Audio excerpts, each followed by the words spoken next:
Excellencies, remember this third State of the Nation address comes at a time when there has been concerns about abductions and forceful disappearances and cases of femicide being on the rise. And we had the president just yesterday pledging to support the war against femicide with about 100 million shillings being the commitment of the executive that the country and the top in command is ready to slay this dragon of matters femicide. And we will equally be expecting the president to tell the nation the measures that the government has put in place to ensure that the dragon of corruption is slayed, and what further the government will be doing through its various independent bodies to ensure that the corruption issue remains a matter of the past.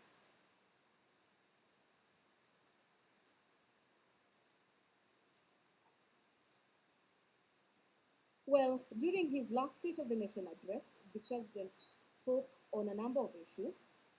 They included the steps that will be taken to improve as well as boost matters economy, create jobs. Remember, the country is facing the aspect of unemployment, especially among the youth, and the government having come into power with one of their key campaign agendas being addressing the area of unemployment in the country. We'll be expecting a report from the president in regards to how the country is doing on that area, as well as the steps being taken to further cushion the youth from a further unemployment crisis. We also be expecting the president to speak on matters health reforms. Remember, we are just shy away from the implementation of the SHA or SHA or SHIF, if you may like, on matters to do with the transforming the health sector, and we'll be expecting the president to address the nation in regards to how his government is looking into transforming the health sector and ensuring that every other Kenyan is accessing their health rights as enshrined in the Constitution, as well as matters agriculture in the areas of farming, as well as manufacturing. So this afternoon, all eyes, the whole nation is currently watching Parliament of Kenya this afternoon to hear from the president, who is mandated through the Constitution to address the nation every year. This is pursuant to Article 132, subsection 1 of the Constitution, that provides for the president to address a sitting of Parliament once every year. And our dear viewers, Article 132, subsection 1B and C further dictates that every year the president is expected to report in an address to the nation on the measures taken to achieve the realization of the national values of the Republic, and equally submit a report for debate to the National Assembly on the progress made in fulfilling the international obligations of the Republic. This report that will be submitted this afternoon is scheduled for debate from Monday next week. Remember, the National Assembly has already adjusted its sittings for the next 2 weeks, so to speak. And among the priority business is the consideration of the president's speech on the State of the Nation address.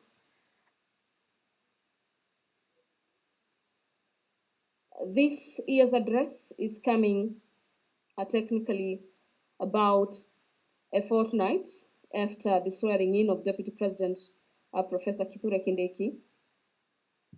And we expect the president to address the measures taken to achieve the matters of national security, national values, and also highlight the achievement of his administration, such as the rollout as well as the uptake of the new social health insurance fund popularly known as SHIF, that replaced the National Health Insurance Fund, also known as NHIF.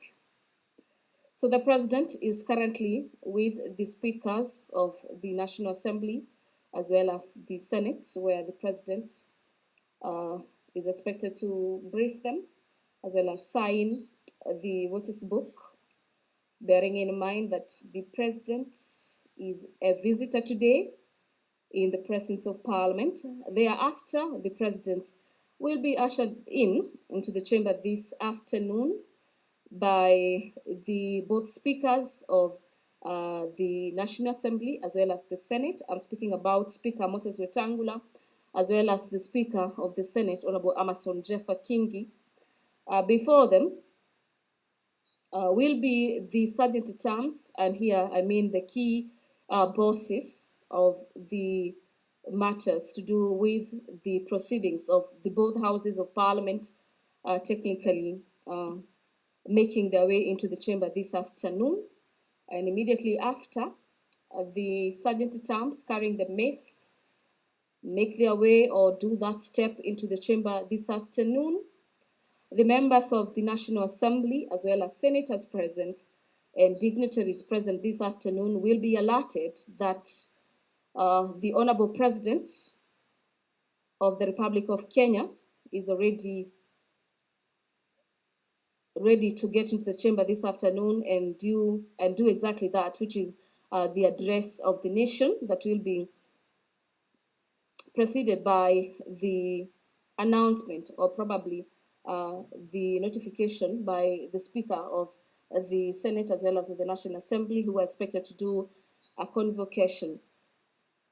From our indications, it appears that particular procession is about to take place. Remember, this being that all eyes are on Parliament as President William Ruto makes his much anticipated State of the Nation address.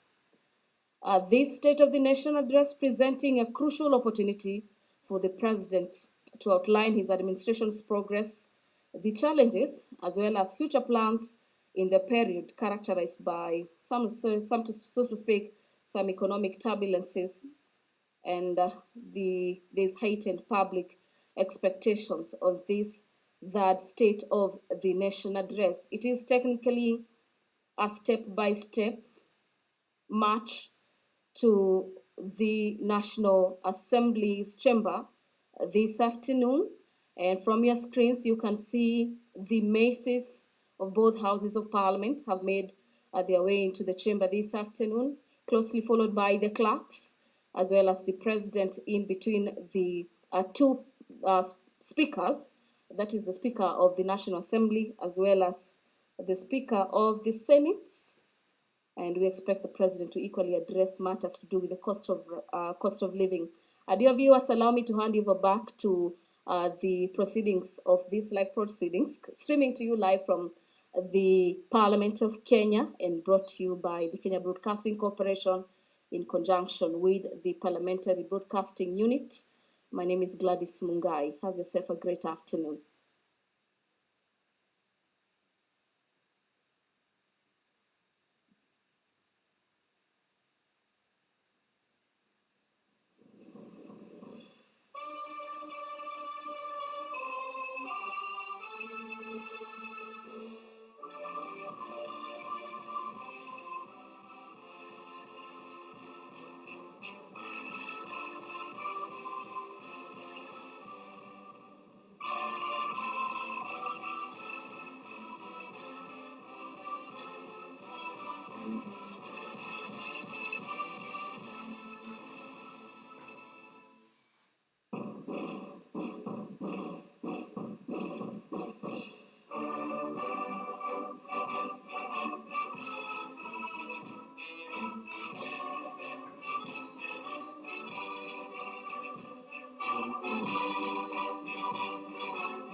Na tuombe. Ewe Mwenyezi Mungu, twakusihi ututazame kwa neema nyingi na baraka, sisi watumishi wako ambao umeridhika kutuita kwa nyadhifa za uongozi katika jamhuri hii yetu. Twakuomba utuajalie tuyatende na kufikiria mambo yote yatakayofikishwa mbele yetu kwa njia ya haki na uaminifu, ili kustawisha amani, ufanisi na heri ya nchi yetu na wale ambao haja zao umezikabidhi mikononi mwetu. Amen. Tuketi.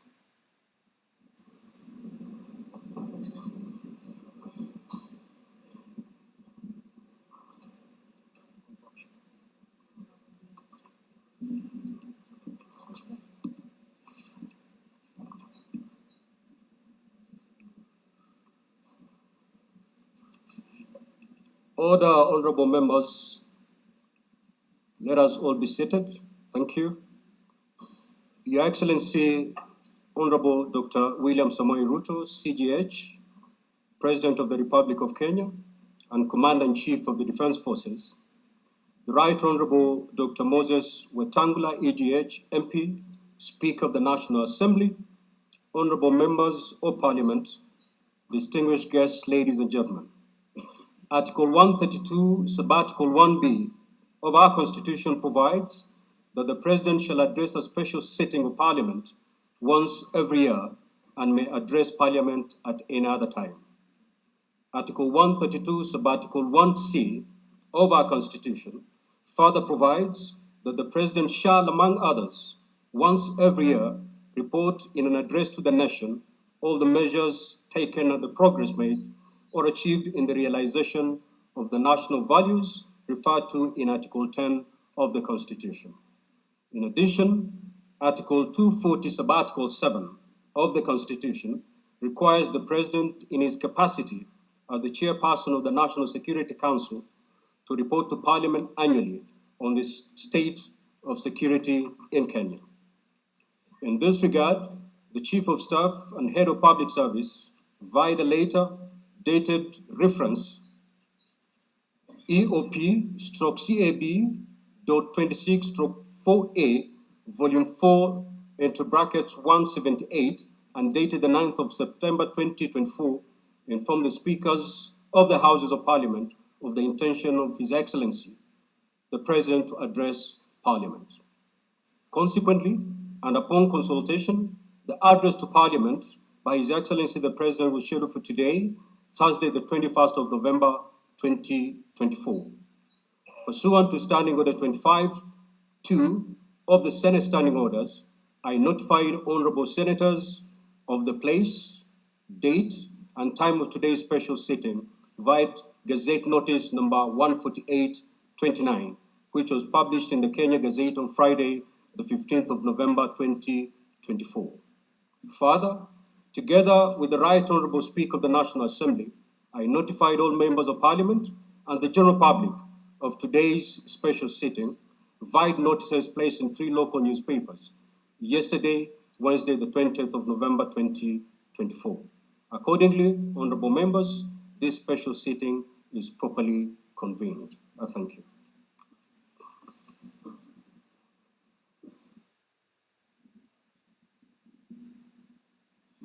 Your Excellency, Honorable Dr. William Samoei Ruto, CGH, President of the Republic of Kenya and Commander-in-Chief of the Defense Forces, the Right Honorable Amason King, EGH MP, Honorable Speaker of the Senate, Honorable Members of Parliament, members of the Diplomatic Corps, distinguished guests, ladies and gentlemen.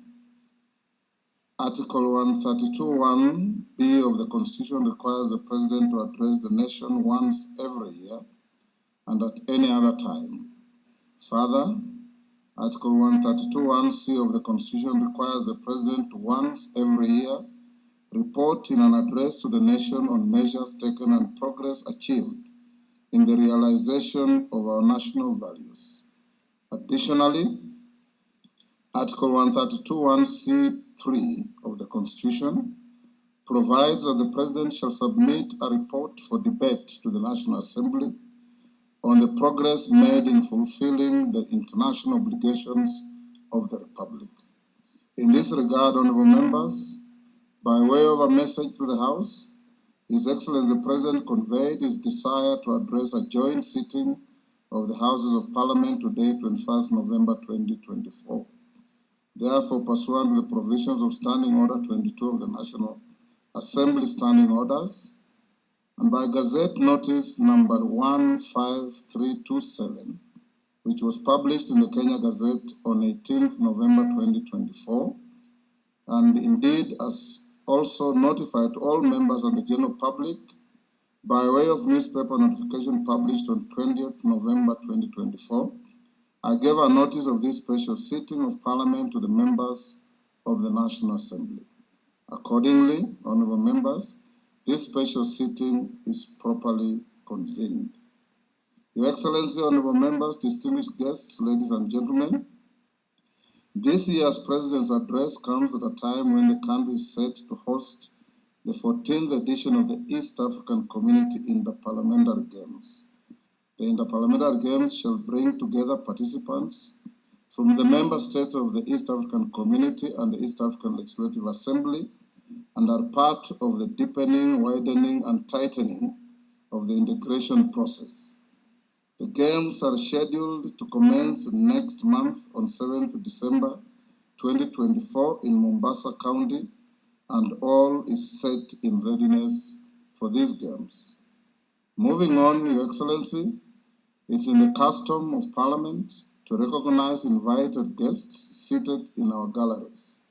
I therefore wish to recognize the following guests who are seated in the Speaker's row. Her Excellency Mama Rachel Ruto, First Lady of the Republic of Kenya, and other members of the First Family. His Excellency Honorable Professor Kithure Kindiki,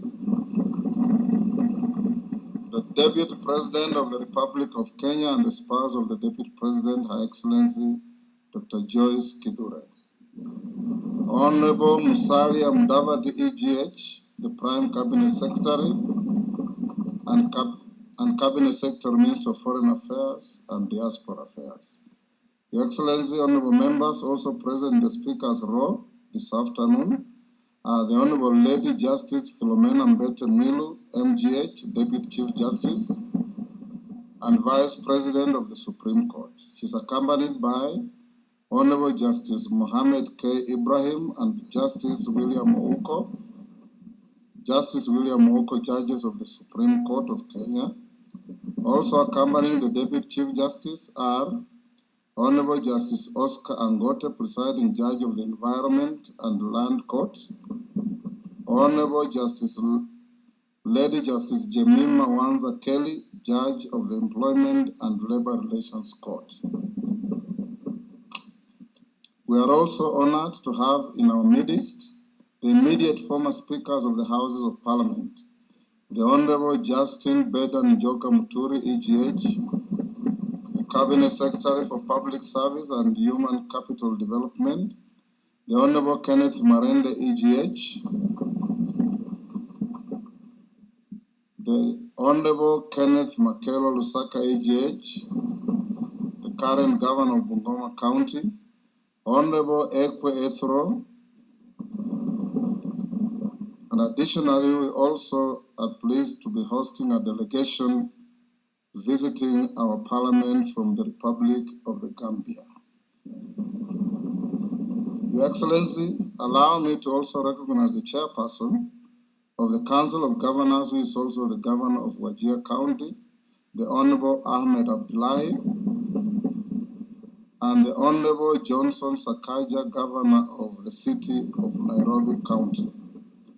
May I also accord special recognition to all Cabinet Secretaries present, and particularly acknowledge 4 of them who are former ranking members of the Houses of Parliament, namely Aden Duale, EGH, former leader of the majority party in the National Assembly, Honorable Onesimus Murkomen, EGH, former Senate Majority Leader, Honorable John Badi, EGH, Honorable Opio Wandai, EGH,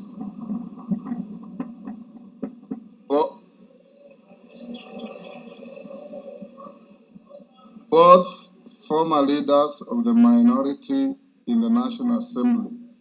I need not mention that His Excellency the Deputy President is a former leader of majority in the Senate. I also acknowledge the presence of Mr. Felix Kosgei, Chief of Staff and Head of the Public Service, Principal Secretaries, members of the Diplomatic Corps, and heads of constitutional commissions and independent offices and state corporations present. They are all welcome to the House of Parliament. Your Excellency, I wish to make a special welcome to Parliament and mention the Chief of the Kenya Defence Forces, General Daniel Kahariri, who is present, and the respective service commanders, the Inspector General of Police, and other leaders of our disciplined forces who are seated at the Speaker's row. Parliament is grateful for your distinguished service to our great nation.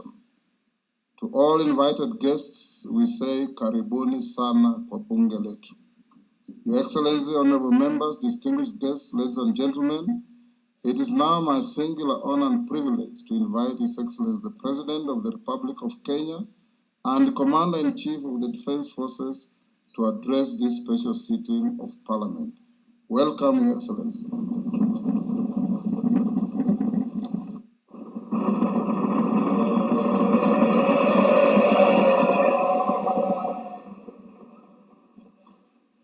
Thank you very much, Mr. Speaker.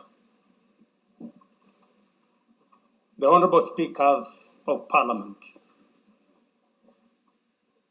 the Honorable Members, distinguished ladies and gentlemen, I'm honored to address you today in the fulfillment of the mandate vested in me under Article 1321C of the Constitution to report to you and to the people of Kenya on the measures we have taken and the progress we have made in realizing our national values and principles of governance, and to submit to you, honorable members, the progress made in fulfilling our international obligations. Since my last address, Kenya has undergone rapid change, occasioned by the collective awakening of the people in the understanding that the state of nation depends on the work we do individually and collectively. This realization extends not only to what we choose to undertake, but also to how we go about securing careers, livelihoods, and contributing to the grand enterprise of nation building. There has never been doubt, and now there is none whatsoever, that Kenya is a land of bold ambition, with our citizens always desiring and insisting on the best possible standards, not only for themselves, but also for their families and for our nation. Consequently, our democracy has empowered citizens to ask questions and demand changes in the way their affairs are managed, driving the wheels of our nation's social, political, and economic transformation faster in the direction of excellence and prosperity. Rare are the times when leadership is ahead of the people. We are always striving to steer the machinery of state and government to keep pace with the aspirations of our citizens. We have learned through the hard as well as the more customary ways that listening is a full-time occupation of leadership, and that all questions asked by the people must be answered thoroughly and in full. We have learned never to take anything for granted and make every effort to call all our people, to carry all our people along with us in the pursuit of our transformation.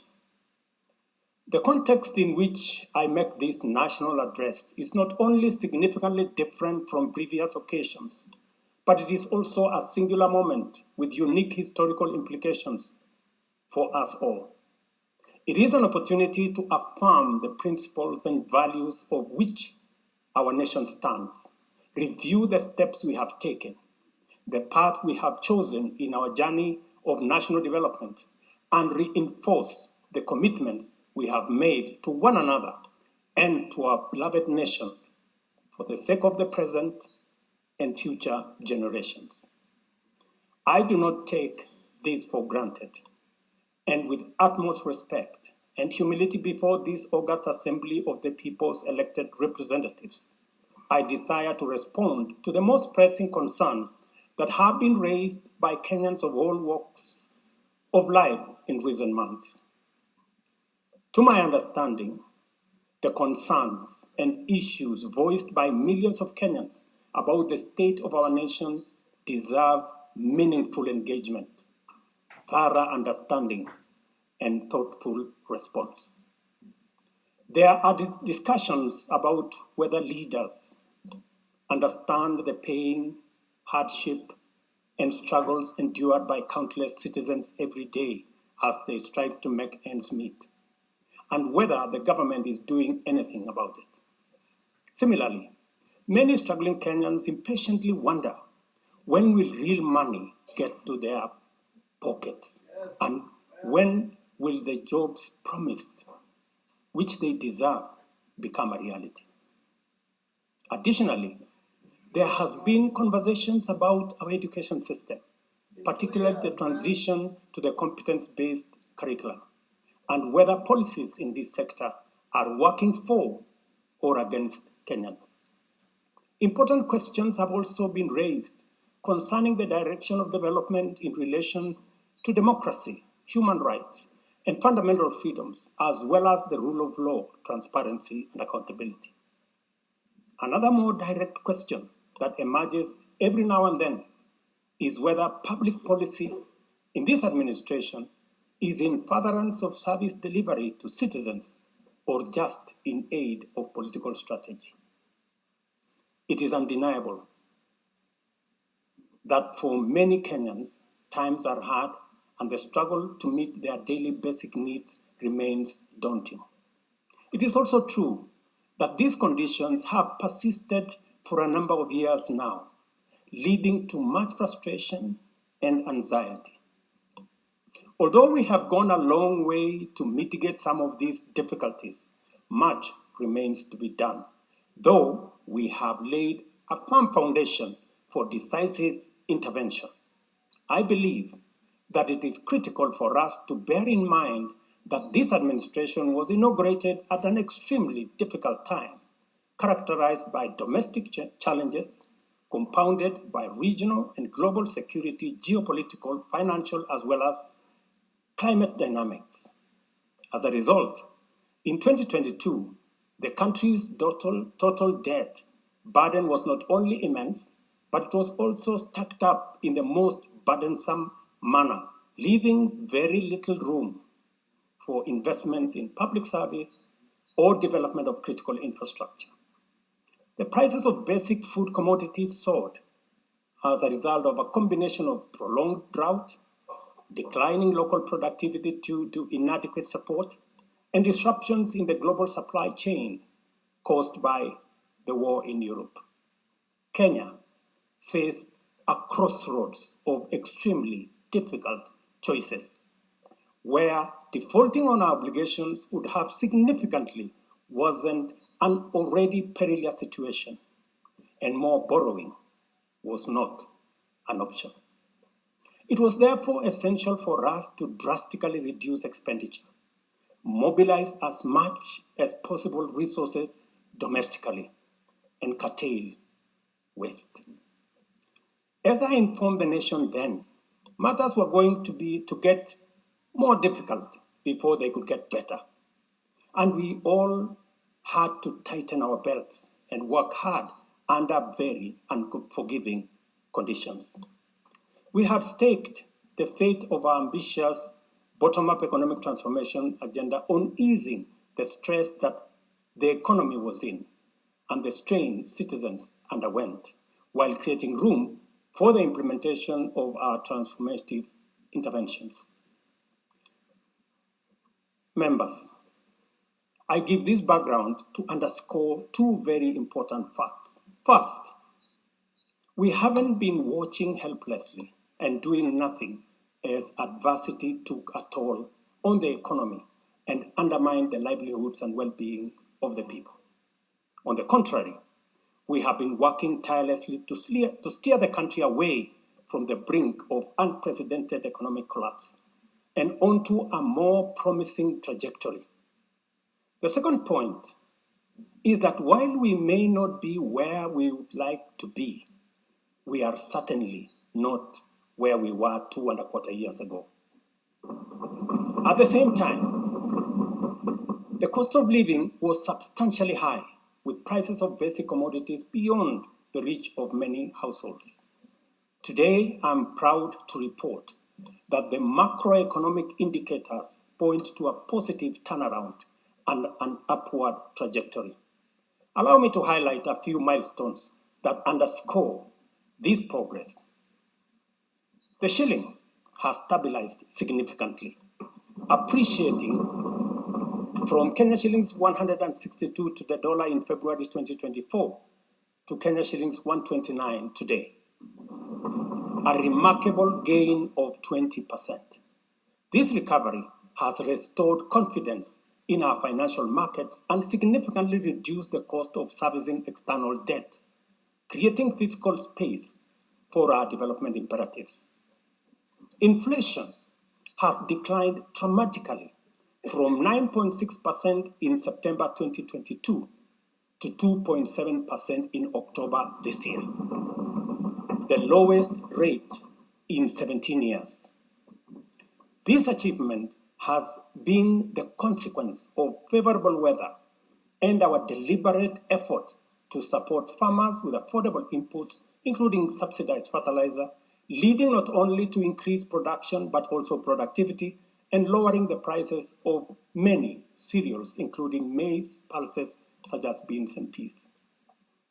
Our foreign exchange reserves have surged by US dollars 2.4 billion to hit a new record of US dollars 9.5 billion, providing a 4.8 month of import cover, the highest in 10 years. This resilience shields us from external shocks in the global economy and restores investor confidence. Ladies and gentlemen, interest rates are also trending downwards, reducing borrowing costs and freeing up fiscal space for growth-enhancing initiatives by business. Tax revenues have grown by 11.5% in the year to June 2024, reflecting the success of our tax-based expansion measures. The economy continues to grow steadily, recording a 5.6% growth rate in 2023, among the highest globally.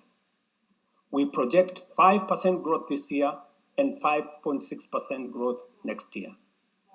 Honorable members, our efforts to secure food security and stability are already bearing fruit. Since February, we have distributed subsidized fertilizer to 6.45 million registered farmers in 45 counties, enabling them to increase their yields. And this year, we have procured and through e-vouchers distributed 7 million bags of both planting and top dressing fertilizer to boost food production across the country. This intervention will see a projected increase in maize production, for example, to a record 74 million 90 kilogram bags. We have also concluded long-term agreements with 11 suppliers of assorted fertilizers so as to make this commodity available all year round. Fertilizer for the long rains season will be stocked in outlets nationwide, ensuring our farmers are ready to plant, grow, and produce. This forward momentum will not only increase our agricultural output, but also reduce our reliance on costly food imports, securing a more self-reliant and a more prosperous Kenya. This approach, rooted in my administration's policy to support production rather than subsidize consumption, has already made food more accessible, more affordable to many households. Today, Kenya boasts substantial national stocks. 47 million bags of 90-kilogram bags of maize are in our stores. 8.8 million bags of beans, 10.4 million bags of wheat, and 2.1 million bags of rice. Slowly but surely, we are building a food-secure Kenya, where families need not to worry or worry less about their next meal. In the sugar sector, we have achieved a historic milestone. All 17 sugar factories across Kenya are now operational, producing at impressive levels, while 4 new sugar factories are under construction. In July alone, domestic sugar production reached 84,000 metric tons, surpassing the national monthly consumption average of 40,000 metric tons. For the first time in recent history, Kenya is producing enough sugar to meet our local demand. This success is attributed to many factors: subsidized fertilizer for sugarcane farmers, an additional 500,000 acres that has been brought under production, and improved management of the sugar sector, which have revitalized production and brought the industry back to life. I just signed, as you know, the new sugar laws to provide further policy guidance as we seek to be a sugar exporting country shortly. In the coffee sector, we are on track to increase exports from 51,000 metric tons this year to 150,000 metric tons by 2027. The government has also raised disbursements from the Cherry Advance Fund from 2.7 billion to 6 billion Kenya shillings, complemented by an additional disbursement of 1.5 billion by the Commodities Fund.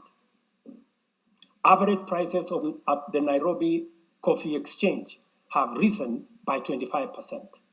And in the last financial year, the country produced and exported 48,000 metric tons, earning farmers Kenya shillings 25 billion. Additionally, 320,000 bags of fertilizer have been allocated specifically for the coffee sector, and we will be working with cooperatives to make sure this fertilizer is distributed at the nearest possible destination to the farmers. These interventions are expected to boost smallholder farmer earnings from Kenya shillings 300,000 to 500,000 per acre annually by the year 2027. The dairy sector remains a vital value chain with a quick turnaround impact on households in the economy. The government of Kenya has released and you members approved 3 billion shillings to modernize the new KCC, ensure farmers are paid on time, and maintain a high price of Kenya shillings 50 per litre. As a result, intake to KCC has increased from 100,000 litres a day to 220,000 litres a day by last month. Other strategic interventions include the extension of duty-free imports for feed manufacturing raw materials, subsidized artificial insemination services, and the reduction of sexed semen costs from 7,000 to 2,900 through the Kenya Animal Genetic Resource Center. These measures have led to a 14% increase in milk production from 4.6 billion litres in 2022 to 5.2 billion litres in 2023, with projections exceeding 6 billion litres this year. The value of exported dairy products has nearly doubled, rising from Kenya shillings 4.8 billion in 2022 to Kenya shillings 7.2 billion in 2023. These gains demonstrate how targeted policies can deliver tangible benefits to dairy farmers and drive growth in our economy. Honorable members, by 2022, the education sector was in a crisis with a lack of clarity in transition to the competence-based curriculum, a shortage of 110,000 teachers, and 23 out of 40 public universities were technically bankrupt and at risk of closure. Among those facing severe challenges were huge institutions, such as my own alma mater, University of Nairobi, Kenyatta University, Moi University, Egerton University, Maseno University, Masinde Muliro University. To address this issue in our education sector, we have already hired, as you know, members, 56,000 teachers and are in the process of recruiting another 20,000 by January next year. We have also ensured the seamless transition of learners from primary to junior secondary and domiciled grades 7, 8, and 9 in primary school, optimizing the use of existing infrastructure, ensuring the safety of young learners, and protecting parents from the high costs associated with boarding schools far away. Recognizing the financial challenges faced by our universities and TVETs, we introduced a new student-centered higher education funding model. This model gives priority to the most vulnerable students, offering them up to 95% government support, while also pulling our universities back from the brink of collapse. The remaining challenges for a few universities, like Moi University, are related to internal administrative and governance issues, which I have given firm instructions that they should be addressed. To further enhance access to higher education, we launched the Open University of Kenya, and this House approved that exercise, paving the way for more students to achieve their academic goals. The institution's first cohort of students is scheduled to graduate next week on the 29th of November 2024. Honorable members, universal health coverage is a cornerstone of our transformation agenda and a matter that touches every Kenyan family. Despite health being a devolved function, we acknowledge the immense financial burden that comes with health. Counties have struggled with shortages of medicine, equipment, sometimes staff, hindering service delivery and leaving countless Kenyans with suboptimal access to healthcare. It would have been easy for me to step back and leave this responsibility to counties alone. But that would have been a disservice to Kenyans and a betrayal to our constitution. Instead of engaging in debates about healthcare being devolved, I have chosen the hardest but necessary path of addressing this challenge head on. Health delivery is not just about fulfilling a constitutional mandate by whatever level of government. It is about ensuring that healthcare is not a privilege for the few who can afford and a pipe dream for the many who cannot. For years, NHIF was saddled with debts and inefficiencies, and healthcare was being severely and negatively impacted. For far too long, too many households have lived on the edge, just one illness away from financial catastrophe. Our healthcare system has historically neglected the poor and vulnerable, leaving them without any option, while private sector medical covers remained out of reach for the majority. This is precisely what we will correct through the provision of universal health coverage. This agenda is not just about a promise. It is about a bold commitment to deliver health through transformative financing reforms, making healthcare accessible and affordable, digitizing our healthcare services to enhance efficiency, eliminate fraud, and stop corruption, and to empower a skilled and motivated health workforce. To honor our commitment on the universal health coverage, I signed into law 4 groundbreaking legislation on the 19th of October, passed by this August House. The Social Health Insurance Act replaced the outdated National Hospital Insurance Fund and established the Social Health Authority, which oversees 3 essential funds. This modern framework ensures that every Kenyan, especially the most vulnerable, can access quality healthcare services when they need it most. The shift from the National Health Insurance Fund model to Taifa Care is fundamental and radical in both scale and character. NHIF, if I give you a bit of example, NHIF served a few salaried Kenyans and those who could afford to pay. But Taifa Care covers every Kenyan, regardless of employment or financial status.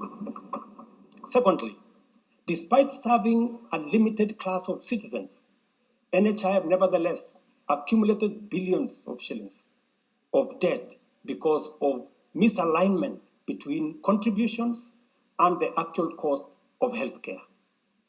Taifa Care has undertaken an accurate costing of all healthcare-related goods and services in order to provide timely, effective, and efficient service to every Kenyan that is affordable. Additionally, the NHIF had a waiting period lasting between registration and eligibility for service. I think it was like about 3 months. Under Taifa Care, citizens are eligible for all services upon registration. I therefore urge every Kenyan to take the most important step in securing dependable health care for themselves and their families. Register. Register now or at the earliest possible opportunity. Honorable members, for the first time in our nation's history, free primary health care is increasingly becoming available at dispensaries, health centers, and hospitals. Ambulance and emergency services are also slowly but surely being made available at no fee. Under Taifa Care, we have introduced a comprehensive benefits package that brings specialized care, such as cardiothoracic surgery, within reach for many Kenyans without the burden of financial strain. Through the Digital Health Act, we are revolutionizing healthcare delivery. Every step of the process, from registration, eligibility checks, to claims, is now digitized. By eliminating unnecessary human interaction, we are tackling corruption, reducing inefficiencies, and ensuring that resources are used where they are needed most. As a result, the good news, SHA will pay all October claims in full by next week. And it will continue like that going into the future. To date, over 15 million Kenyans have enrolled in Taifa Care, and more than 60% of employers have successfully transitioned into its framework. The newly established Social Health Insurance Fund empowers citizens to contribute towards accessing a broad range of healthcare benefits. This represents a seismic change from the old reactive healthcare model to a forward-looking system that prioritizes prevention and preparedness. Once the transition from NHIF is complete and SHIP becomes fully operational, Kenya will have a healthcare system that guarantees dignity, peace of mind, and equitable access for every citizen for the very first time in our 60 years of independence. Honorable members, we have launched an ambitious healthcare program, one that Kenya has always needed and deserved. Like any major transition, there are challenges, but I promise you, we are fully committed to making the system work. As we roll out this program, we are listening to citizen voices and collaborating with counties to deliver better healthcare services. Through the Facility Improvement Fund, which you, in this House passed, we will ensure that hospitals are equipped with the tools they need, medicine, equipment, and other resources necessary to provide quality care, while involving citizens in decision-making at every facility. We are now doing the heavy lifting, clearing decade-old debts, ensuring access to medicine and equipment, and stabilizing a system that had failed too many for too long. We are building a healthcare system that serves every citizen with equity and dignity.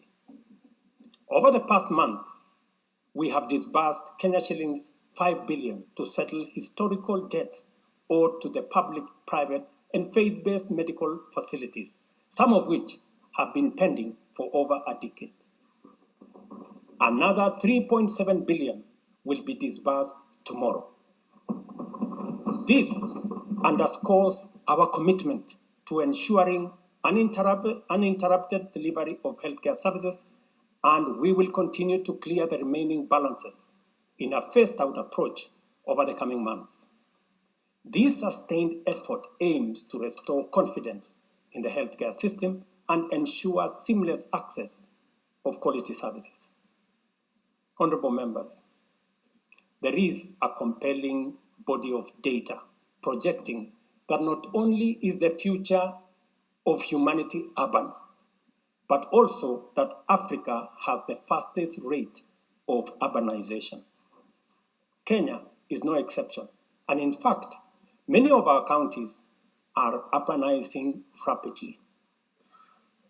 Dear Kenyans, we have a date with an urban future, and the only choice we have is what this urban future will look like. Will it be characterized by decent, dignified, safe, and livable neighborhoods and communities? Or will it be haphazard, unsanitary, unsafe slum dwellings? This is the fundamental question that our affordable housing plan seeks to answer. Kenya has a serious housing deficit, and the cost of housing is beyond the reach of the majority. While the social and economic efforts of this shortage are far-reaching, rent as a component of the cost of living is unsustainable. People are forced to choose between enduring long, punishing commutes to faraway homes or taking up less desirable spaces within reach. Supplying the number of units required to fill the affordable housing gap requires us to undertake construction throughout the country at the rate of 200,000 new housing units every year for 10 years. Many people have asked why they should be interested in affordable housing projects in rural areas. If you look around, you will witness the signs of our urban future. Land sizes are becoming smaller as the population grows in rural agricultural areas. To protect agriculture and food security from the effects of uncontrolled land fragmentation, urbanization must be planned and must be controlled. And the affordable housing program is therefore a vital component of integrated land use planning and development program that we are implementing throughout the country and in every county. Each unit of housing drives demand for different types of labor, professional services, and materials, bringing laborers, masons, bricklayers, artisans, electricians, and carpenters, as well as architects, engineers, and quantity surveyors, lawyers, real estate economists into the equation. Affordable housing is also a major opportunity for manufacturers, developers, and other industries. In other words, the economic boost from housing pillar of our bottom-up economic transformation agenda is significant and undeniably much needed. As we speak, affordable housing now directly accounts for 164,000 new jobs created over the past 1 year. Honorable members, today, marks a significant milestone in our journey towards providing decent and affordable housing for all. After 2 years of hard work under the Affordable Housing Program, I am proud to announce, and you have seen it in the newspapers, the launch of the sale of the first 4,888 housing units, now in completion, across 21 social housing projects. These units, comprising studios, 1-bedroom, 2-bedroom, and 3-bedroom homes, are tailored to meet the needs of our people, offering 1,041 social housing units, 2,133 affordable housing units, and 1,714 affordable middle-class housing units in 24 counties. I invite every Kenyan above the age of 18 to join this historic journey towards home ownership. Guided by our principle of fairness, one ID, one house, every eligible Kenyan is encouraged to express interest, visit these developments, view the show houses, and engage with on-site staff who are already too willing to assist. The allocation process will be transparent and equitable, ensuring that every qualified applicant has an equal opportunity to own a home. Honorable members, as part of the government's endeavor to build a nation grounded in intergenerational equity, opportunities, and empowerment for all Kenyans, we have made significant strides in implementing another key pillar of our manifesto, labor migration. This initiative seeks to harness Kenya's abundant human capital by creating meaningful job opportunities abroad, empowering our citizens, and positioning Kenyan talent on the global stage. Since July 2023, we have successfully facilitated employment of 105,367 Kenyans across multiple countries in a wide range of jobs. These opportunities span professional, semi-skilled, skilled, and unskilled sectors, including positions for nurses, teachers, and chefs. The National Employment Authority, the lead agency driving our ambitious initiative to create jobs opportunities for qualified Kenyans locally and internationally, currently has a role of 560,000 job openings worldwide. I have encouraged many members to participate in this space. Our focus extends beyond destinations such as the United Kingdom, Canada, Australia, Bahrain, Oman, United Arab Emirates, Germany, Saudi Arabia, Kuwait, and Qatar. We are also expanding our reach by actively negotiating bilateral labor agreements with new potential markets, including Russia, Poland, and Jordan. These efforts are driven by our commitment to open up new pathways for employment, ensuring that Kenyans are well represented in the global workforce.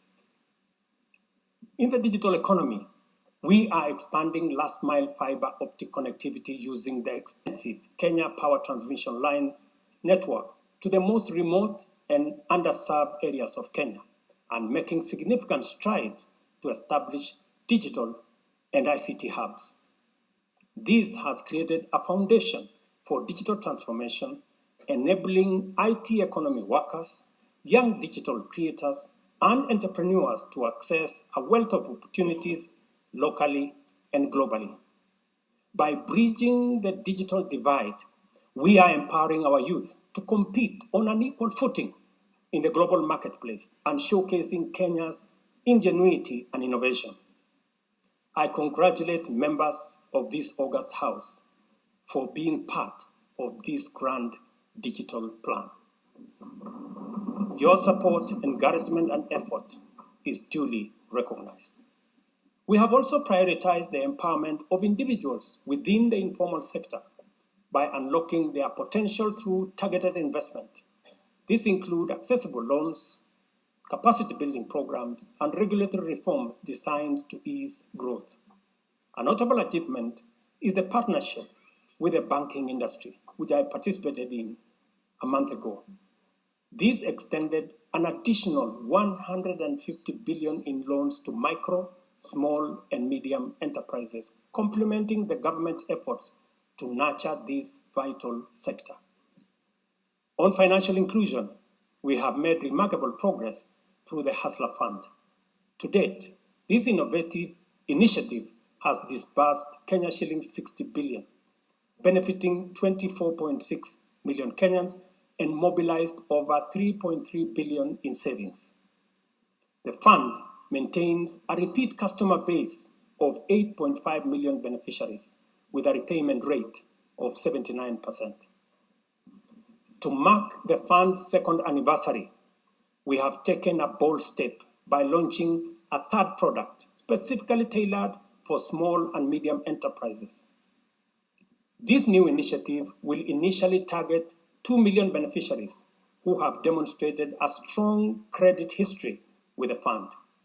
By so doing, we aim to create a pathway for these entrepreneurs to transition into the formal banking system, thereby deepening financial inclusion and strengthening the SME sector. This milestone underscores our commitment to build a financially inclusive and economically resilient nation. The progress we have made has been possible only because the people of Kenya have been courageous, strong, determined, and patriotic. It has also been enabled by a number of early interventions under our bottom-up economic transformation agenda, and at the same time, created space for us to implement the agenda in full. As we proceed with implementation, we expect to quickly capitalize on the gains we have secured and invest resources in the economy with an emphasis on strategic pillars of our plan. As more projects get off the ground, more people get hired, liquidity levels improve, more money ends up in people's pockets. Honorable members, you know we are a democracy. Democracy is a founding principle and defining value of our nation. Democracy is hard-won, non-negotiable right and guarantees freedom that we are proud of and must always defend. Our national democratic culture expresses itself energetically through robust discourse, boldly speaking truth to power and holding leadership to account. It is a tradition of fearless expression and vigorous public participation. This is who we are, and there is nothing anyone can do about it. We understand, therefore, that protests are always legitimate and permitted by the Constitution. Protests are conducted by citizens who are peaceful and unarmed. Assemblies, demonstrations, and picketing to advance constitutionalism, increase accountability, and defend the rule of law are constitutional imperatives. Conversely, mobilization in pursuit of criminal agenda, chaos and anarchy are explicitly forbidden because we all have a duty to defend our republic, our constitution, and the rights of all people. The government, in particular, must remain vigilant at all times against modern threats to the sovereignty and territorial integrity of our nation, as well as public order, peace, and security. In this digital era, characterized by transformative innovations, including artificial intelligence, it has never been easier to inform, educate, and entertain the people. At the same time, it has never been easier to misinform, mislead, disinform, incite, and alarm the public.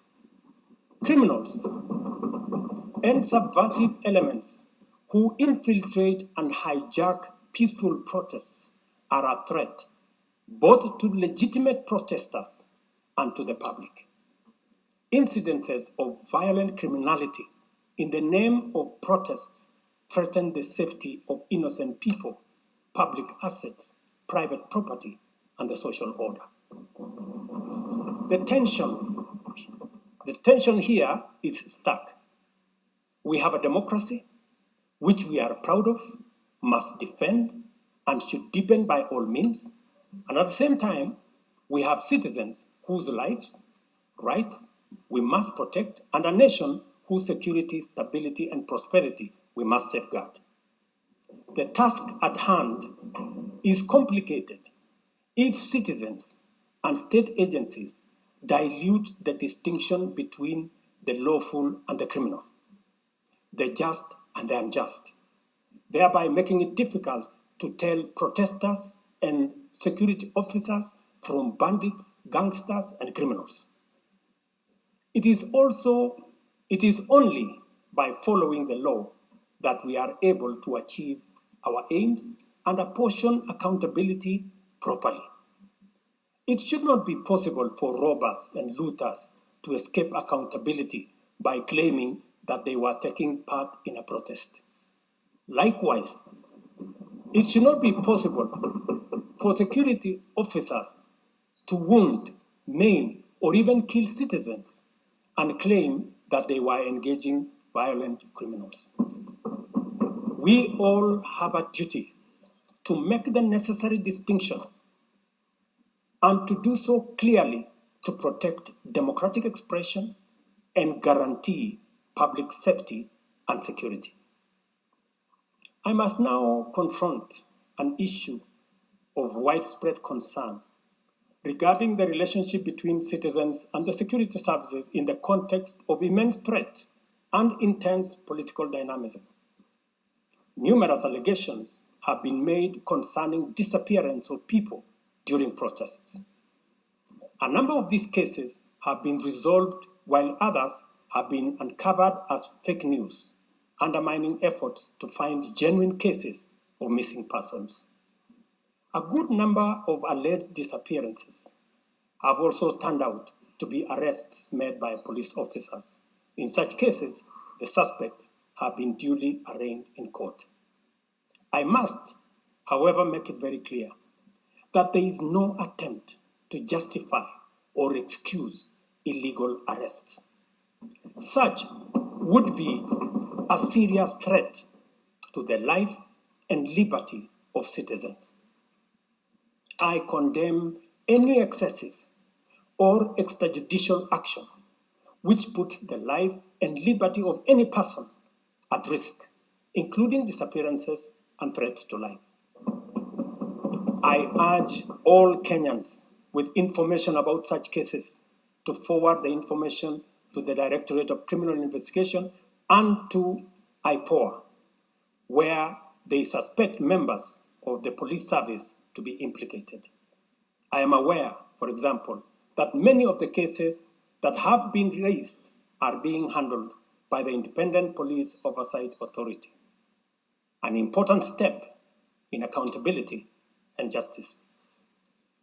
Many citizens, as well as various organizations representing and championing women's rights and welfare, have expressed concern about gender-based violence and the increasing cases of killings of female victims by male criminals motivated by primitive expressions of gender-based brutality and impunity. Left unaddressed, these incidents will cause the women of our nation to feel increasingly unsafe, even in their own homes. This is both tragic and unacceptable. It also complicates, in disturbing ways, the struggle by Kenyan women for inclusion, for equality, for dignity, social justice, their rights, their protection, a section of our society that has been marginalized for a long time. I am aware that most of these cases of murder of women by men have been investigated and prosecuted. It is my hope that in due course, those found culpable will face the full force of the law. Members, It is time for each of us, political leaders, public officers, religious leaders, traditional institutions, and family members, to do our part in raising boys into morally upright men who will never need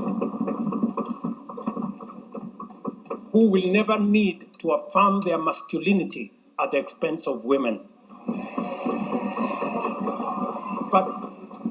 but instead contribute to making our society just, safe, equal, and inclusive. I appreciate women leaders who have taken time to engage me and propose solutions to address this issue. I have held discussions with other leaders in government, and I have tasked the Deputy President to reach out and facilitate collaborative, broad-based, and multi-sectoral deliberations and recommend effective and radically transformative and affirmative action within the next 6 months. This Parliament will recall that early in my tenure, I engaged the leadership of both houses with recommendations on a working formula to actualize meaningful inclusion of women in national leadership.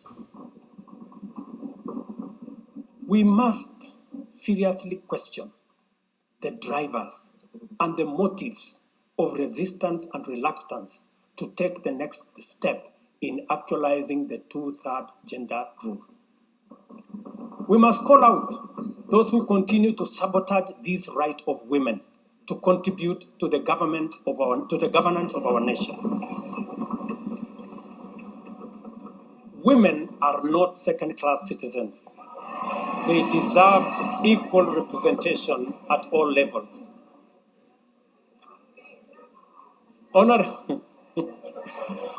Honorable members,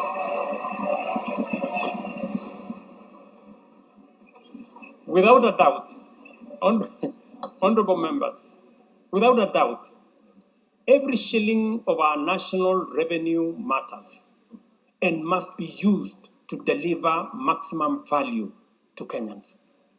Wastage, corruption, and the abuse of office are grave risks to national transformation and a direct threat to the well-being of the people. I have given my full commitment to serve as a responsible steward of public resources.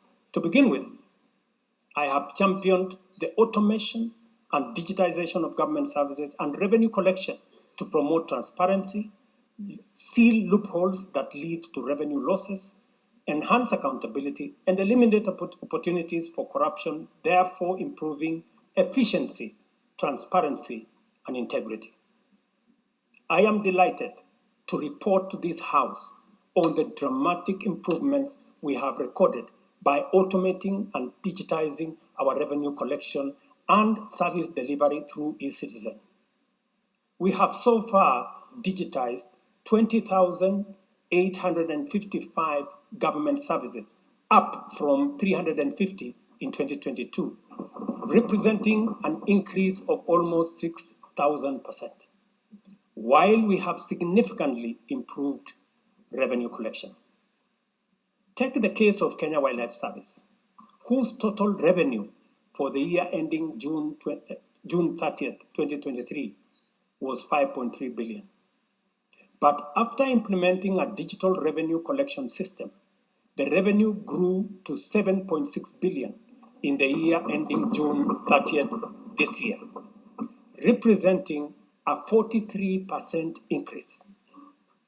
This initiative alone has firmly put KWS on the path to self-sufficiency, freeing the corporation from reliance on exchequer support. I commend the teams at KWS, as well as all other government institutions that have leveraged technology and the digitization process to improve revenue collection. Under the Digital Health Act that you members passed in this House, we are determined to enhance efficiency and transparency provided by technology in the provision of healthcare services to eliminate fraud and fake claims. Tax revenue mobilization by the Kenya Revenue Authority, starting with its customs revenue system, is equally being worked on to ensure that revenue leaks are eliminated.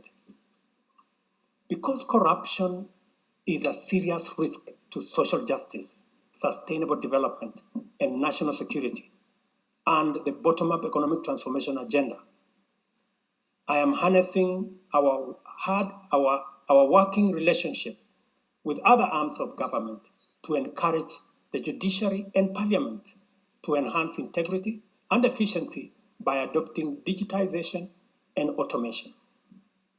As I do so, I must caution that all these measures will only achieve intended results if, and only if, the institutions charged with combating corruption and promoting efficiency and integrity stop hiding behind the transparent screen of independence and rise up to meet the people's expectation on matters integrity. Let me say this. It cannot be the case that the Director of Public Prosecutions keeps dropping cases because somehow they are unable to produce witnesses. It cannot also be the case that corruption suspects rush to court to obtain anticipatory bail that shields them from due process and enables them to compromise investigations.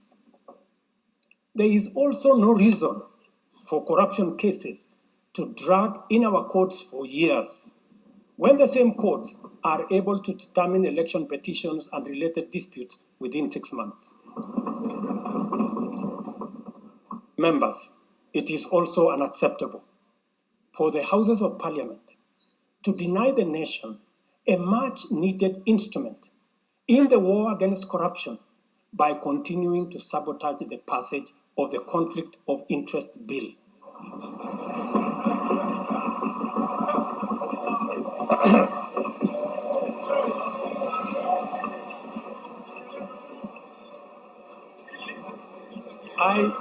I implore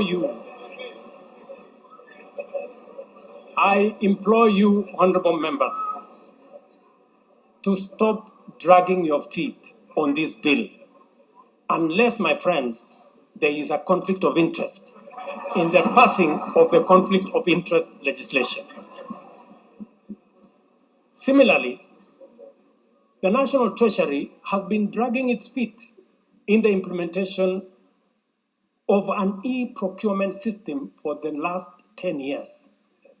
Today, I have directed the National Treasury to roll out the e-procurement system by the end of the first quarter of 2025 and ensure that going forward, only procurement undertaken through this system is sanctioned and paid for.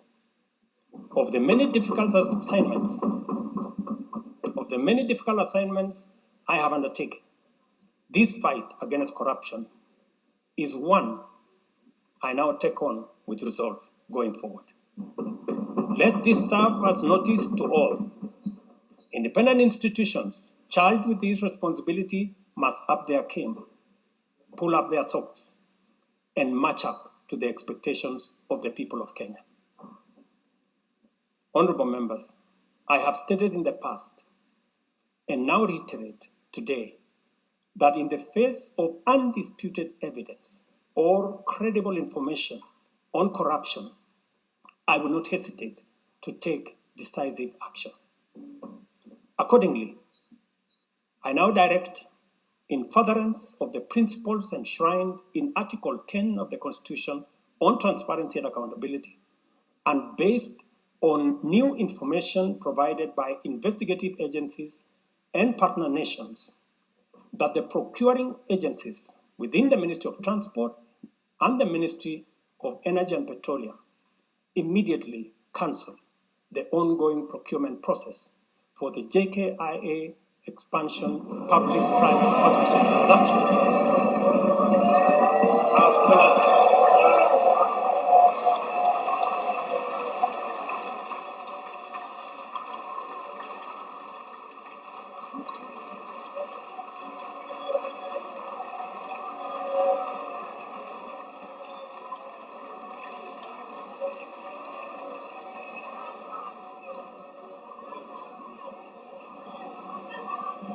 Let me repeat this for clarity. I have said that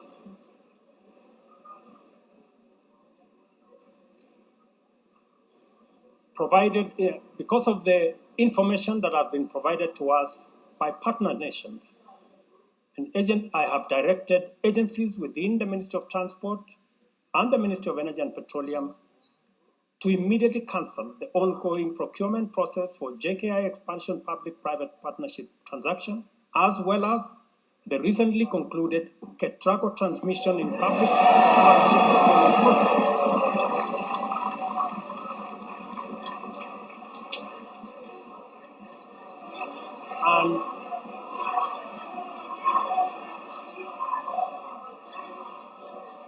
And immediately commence the process of onboarding alternative partners, because these are important projects. Honorable members, the work of taking our nation forward is our collective responsibility as citizens. For this reason, we value the contribution of all, whether they come in the form of support or encouragement, suggestion or proposal, criticism or protest. I believe that the most powerful component of leadership is listening and learning. Therefore, I engage with you and listen to all citizens, their elected leaders, public officers, administrators, teachers, and other professionals, learners and the youth, farmers, fisherfolk, pastoralists, traders, craftsmen, artisans, nurses, doctors, community health promoters, and workers across all types of sectors in every sector. I listen too to religious leaders, the civil society, industrialists, entrepreneurs, and professionals. Their contributions and everyone else's have my full attention and commitment to respond through positive, affirmative action that takes the national transformation endeavor forward. I commit to continue listening and acting, to engage, debate, deliberate with you, and to take your input into consideration in serving our nation. By design, the bottom-up economic transformation agenda is defined by its capacity to elicit feedback in the course of implementation and incorporate the same in making improvements and further progress. With every input from stakeholders, our ability to drive progress increases. By listening to you and to every Kenyan, I am able to serve this nation better. As we take part in this necessary discourse, I want to make one thing very clear. I'm fully invested in the success of the strategies, policies, programs, and projects under our plan. For this reason, I am committed to do all it takes and work with every willing Kenyan until we succeed, because failure is not an option. Given the challenges our nation has faced, it has become clear, honorable members, that overcoming these obstacles requires the collective energy, the collective wisdom, ideas, and goodwill of Kenyans of all political, cultural persuasions, religious beliefs, and walks of life. The wisdom of entrenching national unity and inclusivity as a national value in our Constitution is clearly evident. Our diversity is our source of power. And this moment in the history of our nation calls for radical collaboration to transcend our challenges. We do not have the luxury of magnifying our differences. It is time for all of us to pull together and usher the nation into the future of our dreams. With this in mind, I initiated extensive consultations with leaders from across all divides, public and private. Through these engagements, we resolved to reimagine unity and inclusivity and harness the full potential of our nation through bipartisanship. which culminated in the formation of the broad-based cabinet. The imperative to accommodate the contribution of leaders across the aisle inspired us to constitute the broad-based government, a partnership based on shared purpose and premise on a commitment to bring our national values into action to turbocharge the implementation of the transformation of our nation. Being a farmer myself, transformation is like farming. A lot of resources are invested in plowing the land and planting the seeds, after which there is nothing to see for all the work except stretches of bare earth. Impatience might lead to anxiety and lamentation of the waste of effort in seed buried in the earth. However, after a brief wait, seedlings sprout, requiring close attention, weeding, and patient tending into the crop that will be ready for harvest. So is economic transformation. It requires hard work, investment of resources, patience, and faith. We have planted the seed, and all over the field, it is beginning to sprout.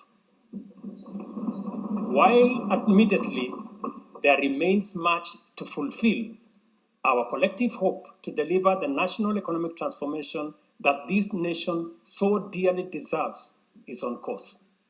I am proud to declare that we have also made undeniable progress in building on the strong foundation laid in previous years and getting the national development project off the ground. Honorable members, from the reports that I have the honor to table for your consideration and debate, there is reason to be optimistic that our forward march is unstoppable and that our capacity and commitment to live and work by our national values and principles of governance are stronger than ever before. Our nation is a proud member of the international community, making our contributions to the global progress boldly and with great determination. We stand collectively facing the dawn with confidence that our expectations of a bright daylight is not in vain. In summary, honorable members, and all fellow citizens, the state of our nation is resilient. And now, honorable speakers, it is my pleasure to submit to Parliament the following 3 reports as required by the Constitution. Number 1 is the report on all measures taken and progress achieved in the realization of national values. The second, report on progress made in fulfilling the international obligations of the Republic of Kenya. And the third, report on the state of our security. Now, therefore, I hand over the reports to the Speaker of the Senate and to the Speaker of the National Assembly. Thank you all. God bless you, and God bless Kenya.